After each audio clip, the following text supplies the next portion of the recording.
cerita tentang seorang gadis bernama Naru yang berusaha membuktikan kalau ia layak menjadi seorang pemburu dengan cara melawan seorang predator.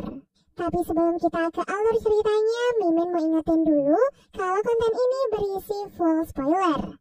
Jangan lama lagi, yuk langsung aja kita ke alur ceritanya. Berlatar di tahun 1719, seorang gadis dari suku Komansi bernama Naru terlihat sedang berlatih dengan kapak pemberian mendiang ayahnya.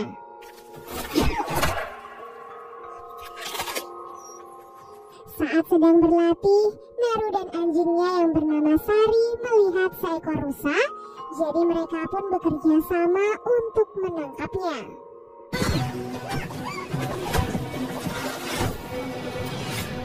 Saat sedang berburu, mereka dikejutkan dengan suara yang cukup keras yang berasal dari atas langit. Di sana awan terlihat menggumpal dan secercah cahaya yang muncul di antaranya. Naru pun menganggap hal itu adalah Thunderbird, pertanda ia sudah siap menjadi seorang pemburu. Padahal benda bersinar itu sebenarnya adalah sebuah pesawat luar angkasa yang baru saja menurunkan seorang predator. Naru diketahui sebagai gadis yang dilatih untuk menjadi tabib seperti ibunya. Jadi tak heran jika ia sangat ahli dalam hal obat-obatan herbal. Namun akhir-akhir ini Naru malah ingin menjadi seorang pemburu seperti mendiang ayah dan juga kakaknya yang bernama Tabe. Hal itu sebenarnya membuat Tabe cukup khawatir karena dunia perburuan sangatlah berbahaya. Saat menjelang malam, Naru diminta untuk mencari tanaman obat oleh ibunya. Setelah kembali mengambil beberapa tanaman obat, Naru melihat Tabe dan beberapa lelaki seperti terburu-buru mengejar sesuatu. Rupanya salah satu pemburu bernama Puhi diketahui sedang terluka karena diserang oleh seekor singa. Jadi mereka saat ini sedang bergegas untuk pergi mencarinya. Mengetahui hal itu, Naru tentu saja memaksa Tabe agar diizinkan untuk ikut dalam perburuan kali ini. Meskipun beberapa pemburu sebenarnya tidak setuju, namun Tabe akhirnya mengizinkan Naru dengan alasan agar nantinya Naru bisa langsung mengobati Puhi.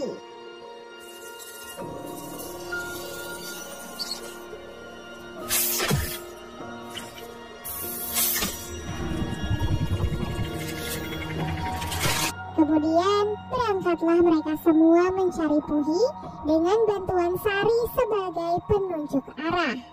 Berkat bantuan Sari, mereka pun berhasil menemukan Puhi yang sedang dalam keadaan sekarat. Para lelaki pun langsung menyiapkan tandu untuk membawa Puhi, sementara Naru bertugas untuk mengobatinya. Saat dalam perjalanan pulang, Tabe memutuskan untuk berpisah dengan mereka karena ia harus mencari singa yang sudah menyerang Puhi.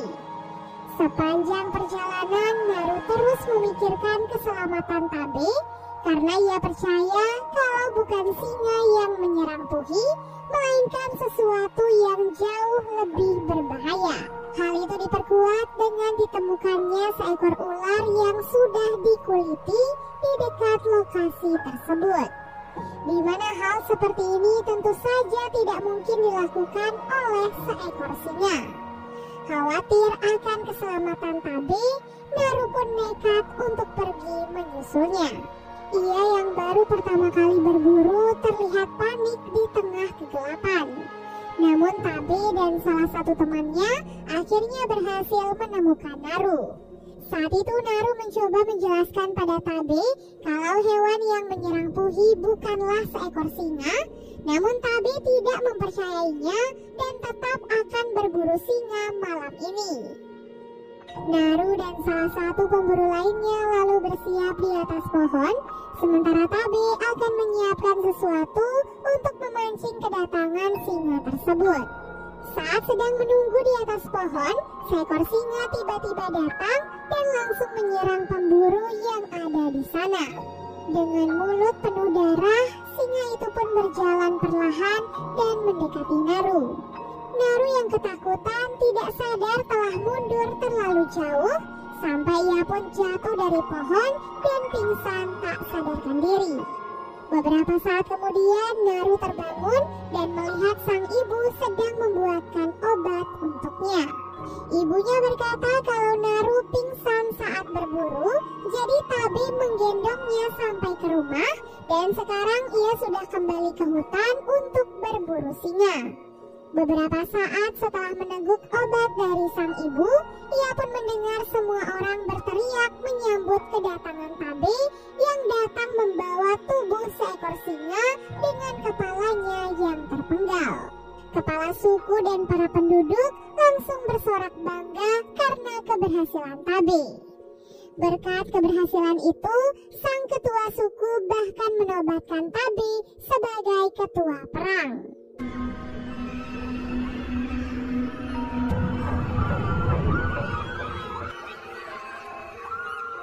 Naru yang masih belum yakin memutuskan untuk pergi berburu dan mencari predator yang sesungguhnya.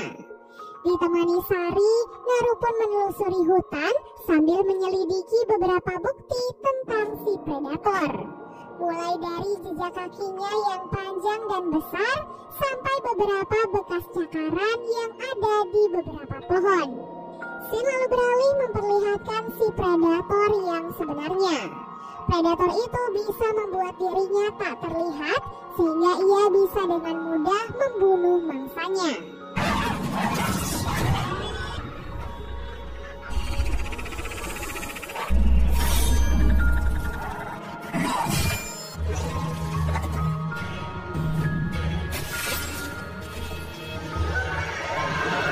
Kepala serigala itu kemudian dipanaskan dan disimpan sebagai souvenir. Kembali ke Naru, di tengah perjalanannya ia pun menemukan sekumpulan mayat bison yang sudah mati dan dikuliti. Hal itu pun membuat Naru semakin yakin kalau ada predator yang sudah melakukan semua ini. Setelah Naru pergi dari tempat itu, si predator menemukan jejak yang ditinggalkan Naru di dekat mayat bison. Predator itu pun penasaran dengan sosok Naru dan memutuskan untuk mengikuti jejaknya.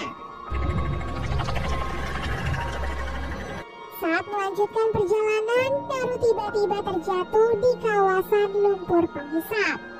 Dengan kapaknya, ia pun mencoba menggapai semak-semak agar ia bisa menarik diri keluar dari lumpur. Beberapa kali gagal tidak membuat Naru menyerah begitu saja. Ia pun memanfaatkan lemparan terakhir dengan sangat baik sehingga berhasil selamat dari lumpur penghisap. Karena tubuhnya dipenuhi lumpur, Naru pun memutuskan untuk membersihkan diri di sebuah sungai. Setelah membersihkan diri, Naru melihat seekor beruang yang sedang menghabisi mangsanya di tepi sungai tersebut. Perlahan ia pun menyiapkan anak panahnya dan bersiap memanah si beruang.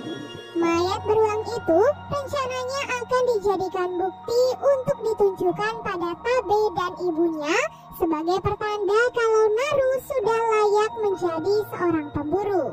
Namun saat ia akan memanah, tali busur panahnya tiba-tiba rusak sehingga si beruang itu pun mengetahui keberadaan Naru. Di saat itu Sari mencoba mengalihkan perhatian si beruang agar Naru bisa pergi menyelamatkan diri. Namun karena kurangnya pengalaman berburu, keduanya pun malah berakhir sebagai mangsa. Naru yang pasrah memutuskan untuk masuk ke dalam perangkap ikan agar beruang itu tidak bisa menggigitnya. Dalam ketakutan, Naru pun melihat si beruang sedang bertarung dengan predator yang sosoknya tidak terlihat.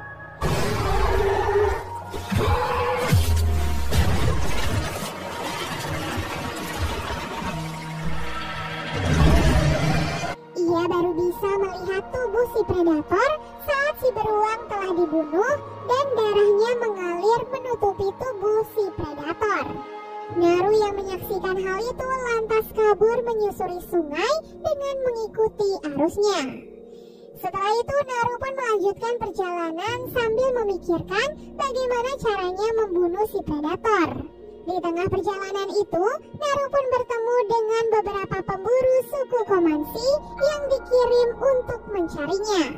Naru kemudian menjelaskan kepada mereka tentang si predator, namun para pemburu lagi-lagi tidak mempercayainya.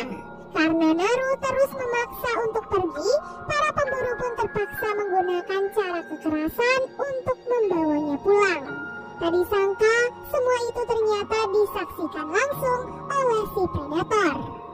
Sebelum pulang, para pemburu yang kelelahan memutuskan untuk beristirahat sebentar sambil menunggu salah satu di antara mereka yang ingin buang air besar.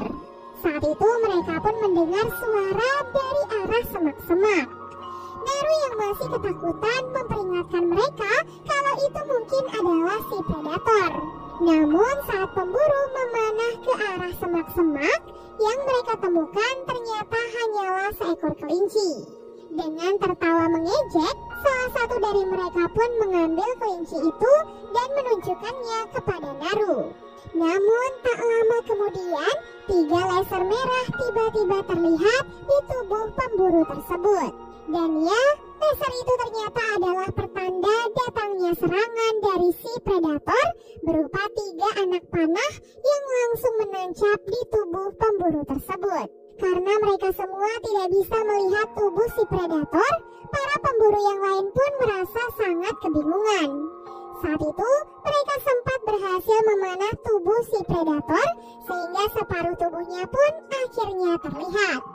Sosok predator yang sudah membunuh banyak hewan terlihat seperti alien yang sangat mengerikan.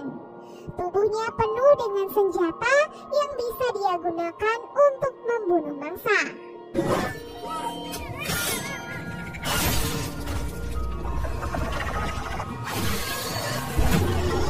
Saat para pemburu sedang bertarung melawan predator, Naru pun memutuskan untuk kabur melarikan diri.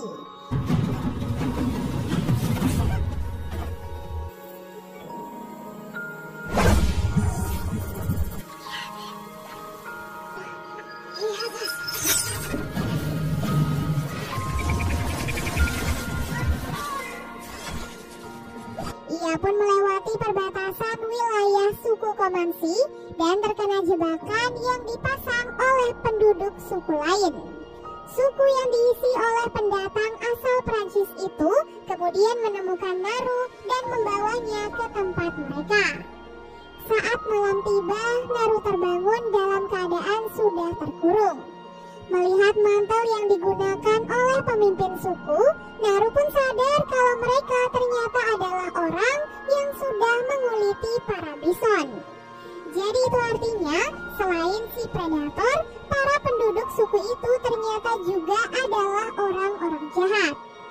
Setelah itu, salah satu dari mereka pun mencoba berbicara dengan Naru dan menanyakan apakah Naru mengetahui sesuatu tentang si predator. Saat itu Naru enggan menjawab pertanyaan mereka sampai akhirnya ia melihat Sari dan Tabe juga menjadi tawanan mereka. Tubuh Tabe lalu disayat dan mereka berdua dijadikan umpan untuk memancing kedatangan si predator. Beberapa saat menunggu, si predator pun akhirnya datang dan langsung membunuh beberapa pemburu.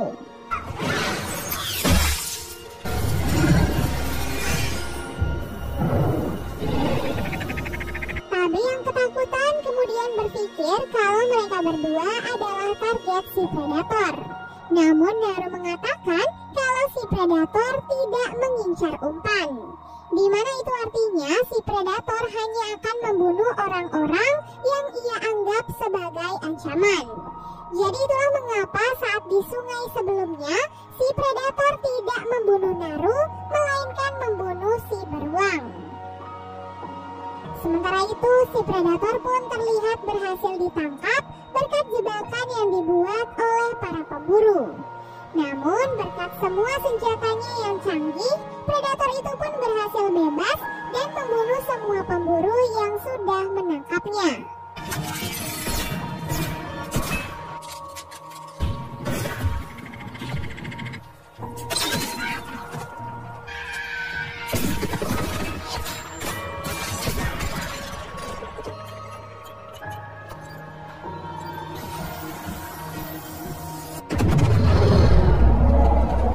Mereka bertarung, Naru dan Tabe juga berhasil bebas dari ikatan mereka.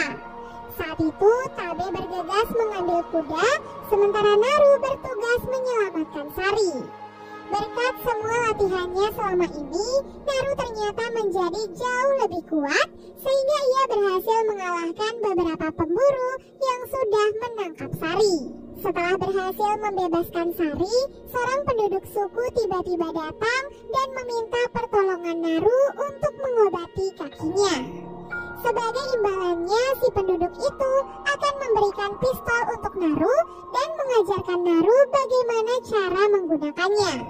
Setelah mengobati si penduduk, predator itu pun tiba-tiba bergerak mendekati tempat itu, jadi Naru terpaksa bersembunyi meninggalkan penduduk tersebut. Nah, si penduduk kemudian menyelamatkan diri dengan berpura-pura mati, dan itu ternyata berhasil membuat si predator tidak bisa mendeteksinya. Sayangnya, ia langsung ketahuan dan dibunuh karena ia berteriak saat si predator menginjak kakinya. Tak lama kemudian, Sari pun datang sambil menggonggong, sehingga si predator pun langsung menargetkannya. Beruntung, Tabe tiba di saat yang tepat dan berhasil menggagalkan serangan dari si predator. Alhasil, pertarungan antara Tabe melawan si predator pun akhirnya terjadi.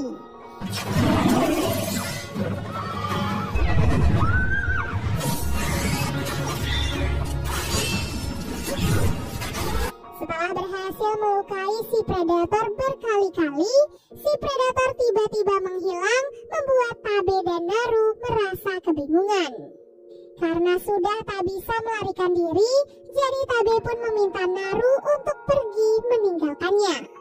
Dan benar saja, cakar si predator tiba-tiba menancap di tubuh Tabe dan muncullah sosok si predator di belakangnya. Tabe yang masih hidup berusaha menahan si predator dan memberikan waktu untuk adiknya agar bisa menyelamatkan diri. Kematian Tabe tentu saja membuat Naru sangat sedih dan juga terpukul. Terlebih semua ini terjadi karena egonya yang sangat ingin menjadi seorang pemburu. Namun semua perjuangan Tabe akan ia manfaatkan sebaik mungkin agar bisa membunuh si predator. Pada malam harinya, Naru sengaja memancing kedatangan predator agar ia bisa mengambil bagian dari tubuh predator tersebut. Salah satu bagian dari kepalanya kemudian Naru gunakan untuk memancing si predator mendekati lumpur penghisap agar nantinya ia terjebak di sana.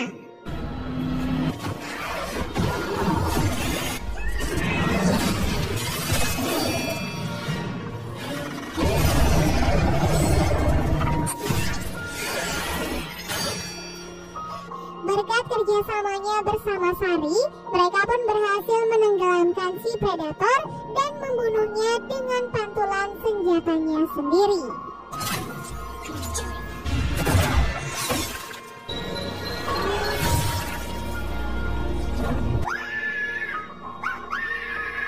Berkat keberhasilannya itu, Naru pun mendapatkan apresiasi dari penduduk suku Komansi dan dijadikan sebagai kapten perang yang baru menggantikan mendiang kakaknya.